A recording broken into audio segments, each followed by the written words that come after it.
Yes, people, welcome back to the Magpie Channel TV, and today we're going to touch upon the subject that is looming large over St James's Park. Can we make St James's Park larger? Oh, wasn't very good, that was it. But the idea is it's still there, and it'll always be there until we have something official from the club about how, if, and when we will be extending St James's Park. I mean, we know we're going to. They've bought back Strawberry Place. We know the idea is to extend the Gallagher, reach it to 65, 70,000 seats, hopefully that much, at least 60, 62,000. But I've seen this interesting little article on the Chronicle, our good friends over at the Chronicle. They've got a piece here from former executive director Russell Jones. I had never heard of him either, and if you have heard of him, fair play to you. But Russell Jones is the mastermind behind what is St James's Park today. This bloke was responsible for back in the 90s increasing St James's Park to initially 32 and a bit thousand, and then of course 52,000. He back then, and Sir John Hall and the people around him, wanted St James's Park to be a 60,000 seater stadium back in the 90s. But they couldn't make it happen because of the buildings at the East Stand and all these different legislations, the council and all that sort of stuff. They couldn't make it happen. But his plan back then could be revisited in the present day. And that is, as it's in the title, to include a hotel bridging over St James's Park, attached to the Gallagher end, bridging over Strawberry Place, so you can allow the road underneath it. And that hotel that's attached to the Gallagher stand would in fact host potentially younger players from the club, from the academy, players when they've just signed for Newcastle United, and other bits and pieces, maybe partially some fans as well. Now you see it across the country. Before we get into the article, you do see it across the country. There's loads. Well, there's not loads, there's a handful of stadiums in England alone that accommodates hotels alongside the stadium.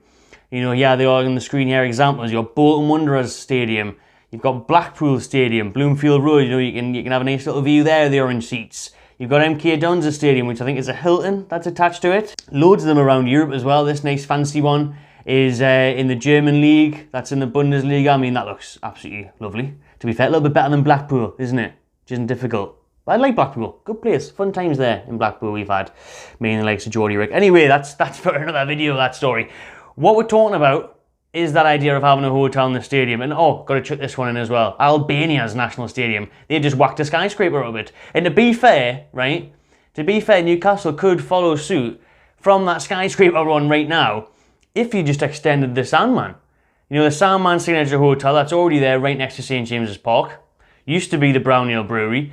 They could just build that up even more and you'd have a lovely free view of the pitch. Well, it wouldn't be free, you'd have to pay for your hotel, but you know what I'm saying. Do you know what I mean? So you'd have a lovely view if that was just a Dubai-style hotel. Be like level 77. You know what I mean? You'd have loads of views of the pitch. You wouldn't be able to see a thing, like binocular job. But, you could get a good view, because when I stayed there, this is the view from the room back in a couple of years ago. Since back in the day, it wasn't that long ago. But you can tell it was a couple of years ago because of the old wall there. That's obviously now black, and Shearer's statue moved there.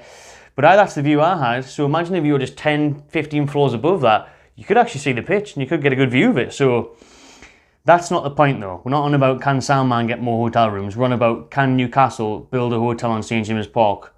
Well, I mean, it's like I said, this was Russell Jones' idea back in the 90s, but he said it could be a way around it now. He says there's loads of ideas around it. Who else better to speak to? Look, he's the one that's responsible for how it looks now. He designed it to this day, and he's saying that they could easily fill a 70,000 seater stadium, and there is, when there's a will, there's a way. He used the old phrase, it can be done. And he said, these days, unlike back when they tried to do it in the 90s, the local authority and the English heritage are a lot more willing to deal with these type of things now, probably because they need more funding. So if they want funding, we can give them funding. And again, as always, money talks. And PIF could certainly assist local authorities with a massive budget to ultimately help the city all round, to be fair. If they wanted that and they said, look, yeah, we can work together here, they could invest and they could fund a lot more in the city to improve loads of stuff in and around the city, to be fair. And it just makes sense. I mean, the extra revenue that the extra seats would bring in to the city, to the stadium, to the club, would be huge. Russell Jones is also the one that thought of the name Cathedral on the Hill. He's claiming that one. He said it back in the day. A couple of people used to laugh,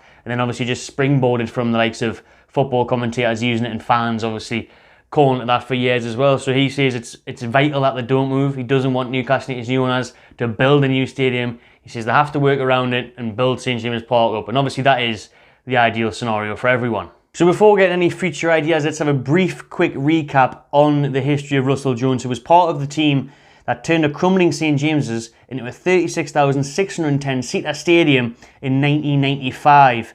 Before the hierarchy quickly realised the arena would not be big enough for their entertainers, given the demand for tickets. It fell to Jones to head up plans to build a new stadium at Castleleazers with the potential for 70,000 seats, only for the application to face stern opposition from conservationists, so redevelopment on the current site was revisited once more.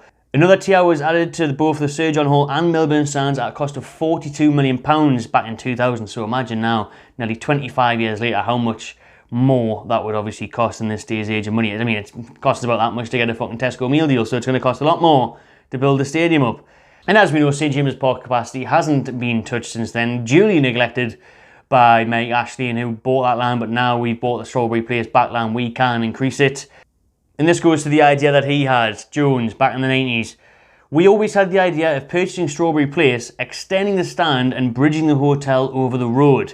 That's what we were going to do there. The idea was that we could extend the Gallagher stand back and build a hotel that would be like a hotel for younger players and some of the senior players where they could get looked after and provide some entertainment facilities there at the same time.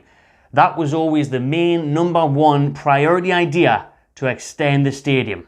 As you may be able to tell if you've been to St James's Park in recent times, the idea didn't come to fruition. But Jones's legacy obviously will live on at St James's Park, a 78-year-old who came up with this structure, came up with the stadium idea, and whose idea was it to put them all the way up there in level 7, the away supporters?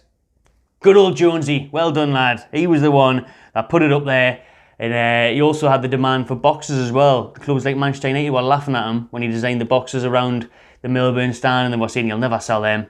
Sold them out straight away, and obviously every club in the Premier League has copied since. So, bit of an innovator is Russell Jones, and that's all we've got from him on that article, unfortunately. But if the club, you know, are looking for ideas, looking for ways, looking for solutions to extend the stadium, which of course they are, hence buying back Strawberry Place, Jones would be a good person to get into Shearer's Bar for a pint, I think, because he could really look at this again. Could you do the hotel thing again? Could you bring it over there and house players and bring... Because look at Man City now. I was on Big Steve's Man City channel last week. Check that out, because he's talking about stadium expansions. I talked to him there about the fan zone that's coming for Newcastle as well. Man City have already got one. Man City's owners are redeveloping the Etihad Stadium once again, increasing the capacity. I don't know why. There's no bloody fans in there in the first place. But they're doing it as well to build a concert area as well. So they want to get bigger gigs and events and festivals and stuff going on there at the Etihad. I mean, they're doing something where they're moving it back and then producing a new area where you can house like another 20,000 people, and it's mad what they're planning there, but it's innovative and it's brilliant, to be fair. So that's what Newcastle United will want to do. Look at Sam Fender's playing there this summer. That'll just be the start. You've got bloody Beyonce playing at the stadium of shite, man. What's she doing in Sunderland? She doesn't even know what a Sunderland is. She loves bridges, Tyne Bridge. Get her over at the quayside. And we need to start doing stuff like this, because that's how you grow as a brand as well, and you bring more people to the area, more people to the city, get more events. Because look at it now. I mean, Spurs' stadium's got a fucking go-karting track around it, yeah? Got a Formula 1 thing going around it now. You know what I mean? It's got NFL there. Those are the things you need to generate revenue, beat FFP, grow as a brand, eyes on us. And that, what better way to do it? You've got to come away from just football, I suppose, and then when it's the off-season, that sounds so American, when it's the summer, you can host different events there, and you can host different things, concerts, boxing matches. You know what I mean? It's a shame that Lewis Ritson isn't quite up there anymore, but imagine any boxer. You know, bring bloody Fury Joshua, St James's Park. How amazing would that be if we blew it up? Obviously, Wembley would be hosting that. But the point is, big boxing events, concerts, loads of other shite that you could have at St James's Park. And if you had a hotel attached to that, more money. It's just different ways. We've got to be looking at solutions here, and that's one of them. Like I say, loads of stadiums across Europe, across the country do it, where you have the hotel in there, you have it attached. I, for one, would love to stay there. Even just as a home fan, I'd have to check it out and stay there, do you know what I mean? But even if not, it's an idea to host the players, the young players, get them used to being in and around there. And, you know, if it's a way of extending the stadium, I'm all for it, because that's what we're desperate to see. That's what I'm waiting to see. I can't wait for that day when it is bigger and noisier. You wouldn't think it could be, but it's just going to look unreal if St James's Park can be extended. You know, we've seen the images. It's just going to look crazy. It's going to look brilliant. And I really hope that Russell Jones, Manor Stavely, Dassi, who's also an architect, everyone can get together and get it sorted. But there's one of the ideas from the man himself that designed the stadium back in the 90s. He had that idea back then. Could we revisit that today? is that one of the solutions? Let me know in the comments below if anyone else is more smart with the architect side of things and whatnot. Drop your ideas in there. We'd love to see them. Love to have a bit of chat with you about that. Just watching, everyone. Make sure you smash the like on this button, subscribe to my Magpie Channel TV, and enjoy yourself.